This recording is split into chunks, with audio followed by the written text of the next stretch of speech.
আসসালামু আলাইকুম। প্রিয় দর্শক, একটি খবর নিশ্চয়ই আপনাদের সবার চোখে পড়েছে। সেটি হচ্ছে আওয়ামী লীগ সরকারের 15.5 বছরের সময়ে বিএনপি সহ তৎকালীন বিরোধী দলের নেতাকর্মীদের নামে যে মামলাগুলো হয়েছিল তার মধ্যে 1006টি মামলা প্রত্যাহারের সিদ্ধান্ত নেওয়া হয়েছে। এতে অবাক হওয়ার কিছু নেই, আমরা বিস্মিত হইনি এবং এটি স্বাভাবিকভাবেই ধরে নিচ্ছে। তার কারণ 1-11 সরকারের সময় বিএনপি আওয়ামী লীগের শীর্ষ নেতাদের বিরুদ্ধে যে মামলাগুলো হয়েছিল, আওয়ামী লীগ যখন 2009 সালে ক্ষমতা এলো, তারাও একইভাবে নিজেদের নেতা কর্মীদের বিরুদ্ধে যে মামলাগুলো সেগুলো প্রত্যাহার করে নিল, যেগুলোর মধ্যে শেখ হাসিনার বিরুদ্ধেও কোনো কোনো মামলা ছিল, কিন্তু খালেদা জিয়া সহ অন্যান্য অনেক মামলা রয়ে গেল, চলমান ছিল। বিএনপি এখন ক্ষমতায় এসেছে, এখন ঠিক সেই একই কাজ করবে। এই জন্যই বলছি যে আমরা অবাক হইনি, কিন্তু কিছু গুরুতর প্রশ্ন তো ওঠেই। এই যে 1006টি মামলা প্রত্যাহার করে নেওয়া হলো, আমি বিশ্বাস করি এর মধ্যে অধিকাংশই হয়রানিমূলক মামলা। কোনো কোনো মামলা অবশ্যই এগুলোর ভিত্তি ছিল, কিন্তু অধিকাংশই হয়রানিমূলক মামলা। আমরা জানি আওয়ামী লীগ সরকারের সময় অসংখ্য গায়েবী মামলা হয়েছে, নিশ্চয়ই সে ধরনের মামলা এগুলোর মধ্যে রয়েছে। প্রশ্ন সেটি হচ্ছে যে গত 18 মাসে ইউনূস সরকারের সময় যে মামলাগুলো হয়েছে আওয়ামী লীগ নেতা কর্মীদের বিরুদ্ধে, এগুলো সহ অসংখ্য সাধারণ মানুষের বিরুদ্ধে মামলা হয়েছে, সাংবাদিকদের বিরুদ্ধে মামলা হয়েছে, অর্থনীতিবিদদের বিরুদ্ধে মামলা হয়েছে, শিল্পী সাহিত্যিকদের বিরুদ্ধে মামলা হয়েছে। এবং যে মামলাগুলোর কথা বলছি আওয়ামী লীগ নেতা কর্মীদের বিরুদ্ধে, কিছু মামলা বা আমি বলবো কিছু মামলা বাদে আর সবই তো ফেক, আর সবই তো হয়রানিমূলক মামলা।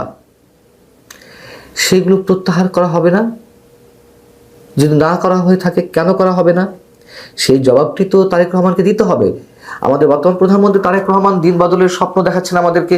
তিনি এরই মধ্যে কিছু পদক্ষেপ নিয়েছেন যেগুলো অবশ্যই নন্দিত হয়েছে, মানুষের কাছে গ্রহণযোগ্য হয়েছে, এবং এই যে গ্রহণযোগ্যতা পেলেন তিনি, সেই জায়গা থেকে তারেক রহমানের প্রতি আমাদের আস্থা, বিশ্বাস এবং প্রত্যাশার জায়গা অনেক গুণ বেড়ে গেছে। বিগত 18 মাসে তো যা ইচ্ছা তাই হয়েছে, যা ইচ্ছা তাই হয়েছে। 2024-এর যে অভ্যুত্থান, সেই অভ্যুত্থানের আগে পরে যে মামলাগুলো হয়েছে তার কটি প্রকৃত আইন অনুযায়ী হয়েছে। এক একটি মামলায় মানে ওই সময় যারা নিহত হয়েছেন কিংবা আহত হয়েছেন, এই সবকে কেন্দ্র করে শত শত মামলা হয়েছে। এই শত শত হাজার হাজার মামলায় লাখ লাখ মানুষকে জড়ানো হয়েছে, আসামি করা হয়েছে, হাজার হাজার মানুষকে জেলে ঢুকানো হয়েছে। যদি আমি বলি যে এই মুহূর্তে সাংবাদিক আনিস আলমগীর এখনো কারাগারে, তার বিরুদ্ধে অভিযোগ কি?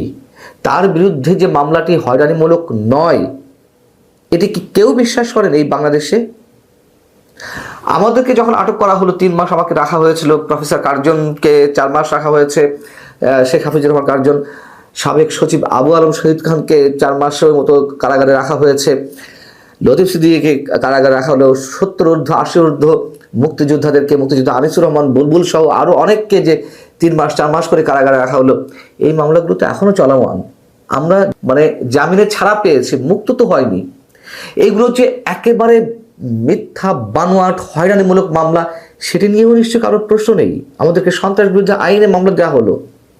সিনিয়র সাংবাদিক, সাহিত্যিক শাহরিয়ার কবির, সাংবাদিক শ্যামল দত্ত, ফারজানা রূপা, শাকিল আহমেদ, মোজাম্মেল বাবু, তারা যে এই যে পুরো 18 মাস 19 মাস ধরে কারাগারে রয়েছেন, জামিন পর্যন্ত পাননি, সেই মামলাগুলো প্রত্যাহার করা হবে না? তারেক রহমান এইসব ক্ষেত্রে কি নীরব থাকবেন? এবং শুধু এই যে পরিচিত নামগুলো বলছি, এর বাইরে আওয়ামী লীগের অসংখ্য নিরপরাধ মানুষ, তারা কারাগারে এখনো পর্যন্ত অন্ধপ্রকোষ্ঠে রয়েছেন। এক একটি মামলায় হাজার হাজার মানুষকে আসামি করা হয়েছে। সব মানুষের তো মানে নাম ঠিকানা সহ মামলায় আসামি করা হয়নি, এজাহারভুক্ত করা হয়নি, অজ্ঞাতনামাদের আসামি করা হয়েছে। সেই মামলায় তো গত কয়েকদিন আগে পর্যন্ত মানুষকে ধরা হয়েছে, সেই সব মামলায় জড়িয়ে দেওয়া হয়েছে।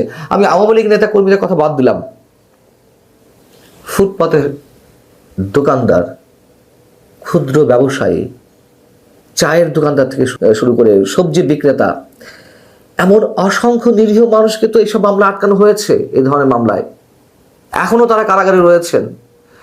শিশুদেরকে পর্যন্ত ধরা হয়েছে, যাদের বয়স 16 বছর 15 বছর, তাদেরকে বয়স বাড়িয়ে পুলিশ দেখিয়েছে 18 বছর 19 বছর 20 বছর। আমি চ্যালেঞ্জ করে বলছি, আমি তো 3 মাস ছিলাম প্রায় কারাগারে, আমি তো দেখে এসেছি। এইসব মামলা কি হবে? এই মানুষগুলো তো কোনো দলের আগেও নেই পিছেও নেই। যারা চাঁদা দেয়নি সেই চাঁদাবাজরা ওই নিরীহ মানুষদেরকে, অনেক ব্যবসায়ীদেরকে তারা মামলা জড়িয়ে দিয়েছে, এবং এক মামলায় যখন ঢুকেছে তখন পরবর্তীতে একের পর এক মামলা তাদের বিরুদ্ধে গেছে পেন্ডিং মামলা হিসেবে। ওই যে অজ্ঞাত হিসেবে রাখা হয়েছে হাজার হাজার মানুষকে। একটা মামলায়, আমি এই কথাগুলো আগেই বলেছি, আবারও বলতে হচ্ছে প্রসঙ্গক্রমে, এক একটা মামলায় 4 লাখ 5 লাখ 10 লাখ টাকা পর্যন্ত খরচ করে জামিন নিয়েছেন কেউ কেউ। বেল বন্ড গেছে জেল গেটে, পরবর্তীতে আবারও একটা ভুতুড়ে মামলা এসে হাজির হয়েছে, আবার সেই মামলা জামিন নিচ্ছে, আবার নতুন মামলা এসে হাজির হচ্ছে। এই যে এটাকে বলে পিডাব্লিউ, এই পিডাব্লিউ তো কারাগারে বন্দি মানুষগুলোর মধ্যে একটা আতঙ্কের সৃষ্টি করেছে এখনো পর্যন্ত। সেই মামলাগুলোর কি হবে? সবকিছু ঊর্ধ্বে দলীয় নেতা কর্মীরাই সবসময় বিবেচিত হবেন। সাধারণ মানুষের জন্য এই দেশে কোনো আইন থাকবে না। নিরীহ নিরপরাধ মানুষের জন্য, শক্তিহীন মানুষের জন্য কোনো আইন থাকবে না। তারেক রহমান আমাদেরকে স্বপ্ন দেখাচ্ছেন, তিনি টোল ফ্রি গাড়ি নেবেন না, তার এমপিরা বা মন্ত্রীরা নেবেন না।